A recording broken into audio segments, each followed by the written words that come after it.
Good morning, everyone. I apologize for not coming on this past Saturday, but my schedule really didn't permit it. This morning, I am at work and I have a little bit of my time on my hands, so I'm going to share some things with you this morning.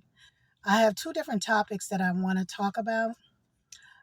The first one was, I believe it was last week on a Tuesday. I'm not quite sure, but I found out that my husband's best friend had passed away, and actually we weren't shocked about it because he's been in a rest home environment for well over 2 years. Um, but I had called my mother because her prayer group, which is part of my prayer group as well, they had been praying for him for a long time. And when I called her, she let me know that my niece, Renisha, had passed away. That shocked me because she was only 35 years old.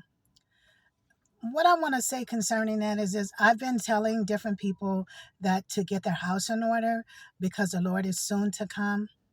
What I want to say concerning that is, we're looking for the day that Jesus returns, but the death angel comes here every day. So it is important to know that you have your house in order. That's the most important thing that I want you to get from this. What I'm saying is have your house in order, because tomorrow, not even tonight, is not promised to anyone. The other thing I want to talk about is miracles and how God does things in different ways. I'm going to go back a whole bunch of years. During that time, my daughter Nicole was in the service. She was in the Navy and she was in Camp Pendleton. So I would go and pick her up, and then I would also, take her back. And one particular night, I dropped her off, and I was driving on the freeway. Of course, it wasn't a lot of people on the freeway. And I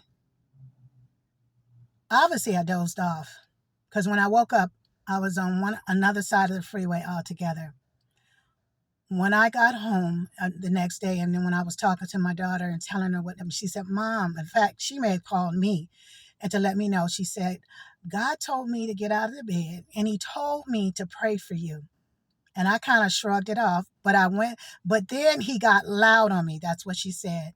And she said, when she got on the floor and she began to pray for me, she began to wail and she cried.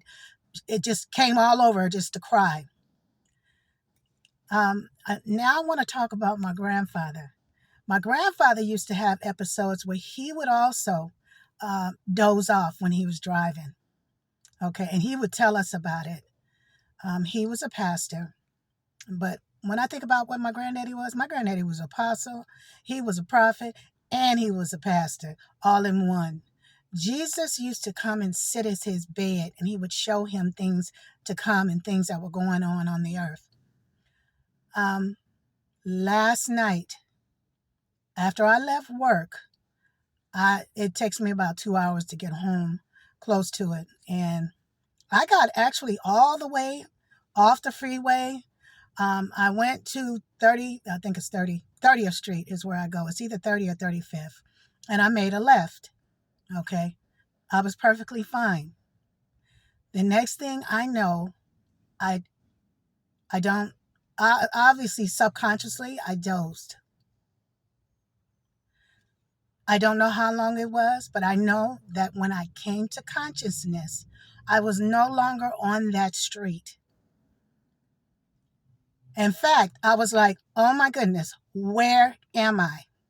I was nowhere on my block, the block that I took. All I would have needed to do was to go straight down several blocks, then make a right, go several blocks, and I would have been at my house. I was totally, in fact, I was on 30th Street, or 35th, the other street that is before my street. I didn't realize it at first. All I know is I saw this car going the opposite direction from me. Where I was going south, this car was going considered west. And I'm like, okay, well, where am I? So I went to the end of that street and then I made a right. I went all the way down and I looked at the house on the left and I said, oh, this one looks familiar to me. Then when I looked, I was at the back of the school, and I live in front of the school a couple of blocks up. I had to make a right, and then I had to make an immediate left to go down 2 blocks, and I was at my house.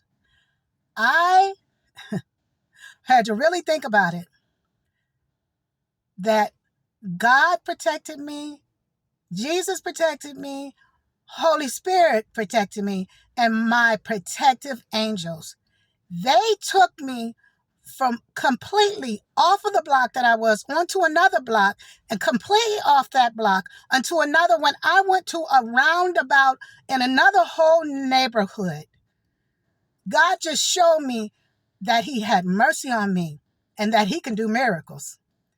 This is how my grandfather said he would fall asleep and he would end up in the gas station and he would wake up in the gas station. All I know is that I just was thanking God and praising him. God still does miracles. You know, we're so used to technology, we're so used to the future that we just don't think God can do miracles anymore. God can do anything but fail. I want you to think about it. And I don't need nobody to tell me, oh, well, you should have did this. No. I'll say this what it was. It was an attack of the enemy to take me out. But God said, not so. I have a work for her to do. Okay. And that work I will do. And I will do it until God takes me on. That is when I'm going to leave, not before. One thing that I never ask when I come on here, because I'm going to cut it short now, is that would you please subscribe, and would you please like it, and would you please share it? People need to hear miracles. We don't hear them often. You hear them in the foreign countries. They say miracles happen more there because they believe.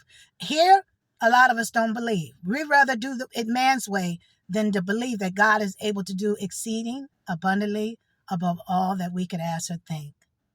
God bless you all. I love you with the love of God. Take care.